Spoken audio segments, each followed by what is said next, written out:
नमस्कार दोस्तों। Doctor Ambedkar Jayanti celebration के मेरे पहले वीडियो में हमने फंडामेंटल राइट्स का जिक्र किया था कि भारत का संविधान भारत के लोगों को कौन कौन से मौलिक अधिकार देता है।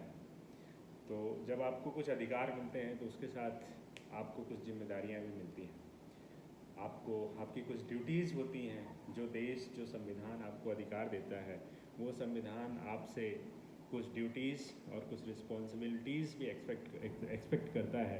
तो अब हम जानने का प्रयास करेंगे कि वो क्या क्या फंडामेंटल ड्यूटीज़ हैं जो हर नागरिक को पूरी करनी होती हैं इस देश में रहते हुए, भारत जैसे खूबसूरत देश में रहते हुए। तो भारत में जो भारत के संविधान में फंडामेंटल ड्यूटीज़ का जो जिक्र है वो आर्टिकल 51A में है। तो कुछ इस तरह से है, it shall be the duty of every citizen of India, duty number 1, to abide by the constitution and respect its ideals and institutions, the national flag and the national anthem। Hindi में इसको बोलेंगे कि हम सभी भारत के संविधान का पालन करेंगे, मानेंगे और इसका रिस्पेक्ट करेंगे, इसके आइडियल्स का रिस्पेक्ट करेंगे, इसके आदर्शों को इसका रिस्पेक्ट करेंगे और इस भारत के जो संवैधानिक इंस्टीट्यूशंस हैं उनका रिस्पेक्ट करेंगे। नेशनल फ्लैग जो राष्ट्रीय ध्वज है उसका रिस्पेक्ट करेंगे और नेशनल एंथम जो हमारा राष्ट्रगान है उसका रिस्पेक्ट करेंगे, उसका सम्मान करेंगे। दूसरा है to cherish and follow the noble ideals which inspire our national struggles for the freedom। तो हमारा जो फ्रीडम, स्वतंत्रता के लिए स्ट्रगल हुआ था उसको हम चेरिश करेंगे और उसको फॉलो करेंगे, अपने जीवन में उतारेंगे। ये हमारा दूसरा है। तीसरा, to uphold and protect the sovereignty, unity and integrity of India. तो भारत की सोवरेनिटी, यूनिटी, एकता, इंटीग्रिटी, अखंडता को हम लोग प्रोटेक्ट करेंगे, अपहोल्ड करेंगे। ऐसा कुछ नहीं करेंगे, ऐसा कोई काम भारत में रहते हुए नहीं करेंगे जो भारत की एकता और अखंडता और सोवरेनिटी, संप्रभुता के लिए खतरा हो या संप्रभुता को डेंट करता हो या उस पर धब्बा लगाता हो। चौथी हमारी जो ड्यूटी है, to defend the country and render national service when called upon to do so. जब हमें भारत देश की सेवा करने का मौका मिलेगा हम भारत की सेवा करेंगे और अपनी कंट्री की रक्षा करेंगे और नेशनल सर्विस करेंगे।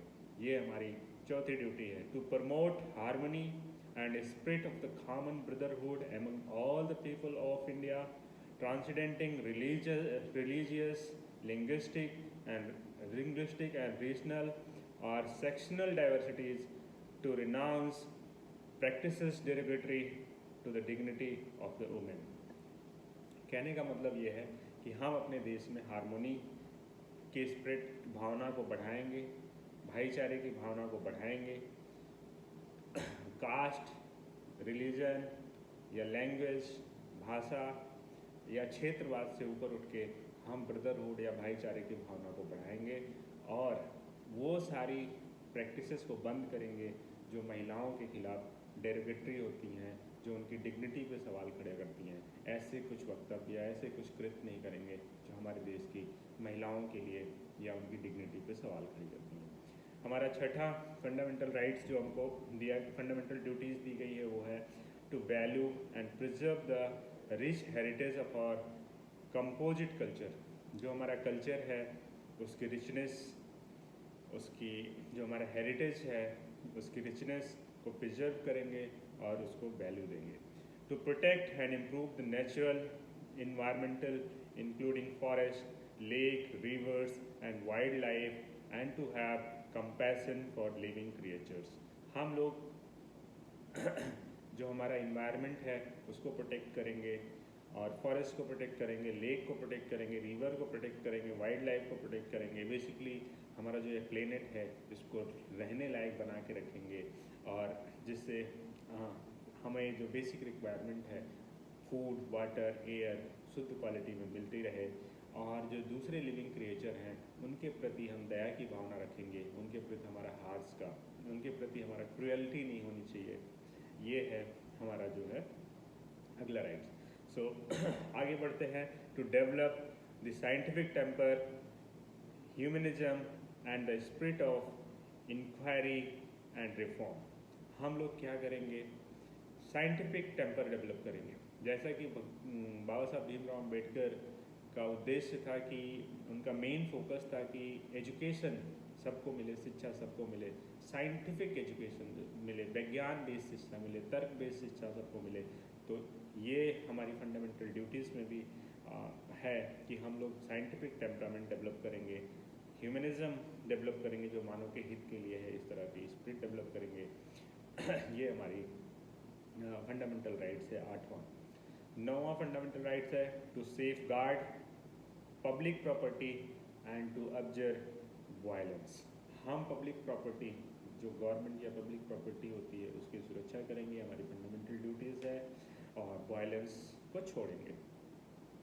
To strive towards excellence in all spheres of individual and collective activity so that the nation constantly rises to higher level of endeavor and achievement। हम लोग लगातार प्रयास करेंगे एक्सीलेंस की तरफ, हर फील्ड में अच्छा करने का, चाहे वो इंडिविजुअल कैपेसिटी में हो या कलेक्टिव कैपेसिटी में, मतलब ग्रुप सामूहिक रूप से हो, अच्छा करने का प्रयास करेंगे और अपने देश को आगे ऊंचाइयों तक ले जाने का पूरा प्रयास करेंगे।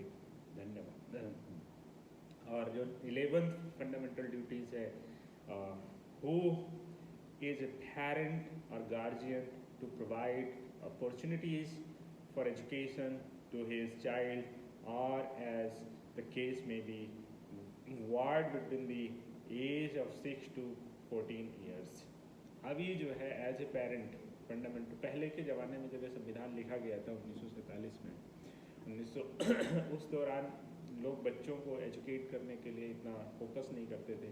इसलिए इस संविधान में जो 11वीं फंडामेंटल ड्यूटीज़ डाली गई है वो पेरेंट्स की और गार्जियन के लिए डाली गई है कि हम जो भी पेरेंट्स और गार्जियन हैं वो अपने बच्चों को स्कूल भेजेंगे और उनको शिक्षा देंगे, कम से कम 6 से 14 साल तक उनको प्रॉपर एजुकेशन देंगे, ताकि वो अपने जीवन में अच्छे से अच्छा इंसान बन सकें और अपने जीवन को बेहतर बना सकें और देश के विकास में भी भागीदार बन सकें। धन्यवाद। हाँ, डॉक्टर अम्बेडकर साहब, आपने इतनी बढ़िया ड्यूटीज़ हम सभी को देने की, ड्यूटीज़ के जरिए भारत की सेवा करने का मौका दिया है। और हम सभी चाहे किसी पद पे हों या नहीं हों, लेकिन भारत के नागरिक तो हैं। तो भारत के नागरिक के रूप में हम सभी को गर्व होता है, हम गौरवान्वित महसूस करते हैं।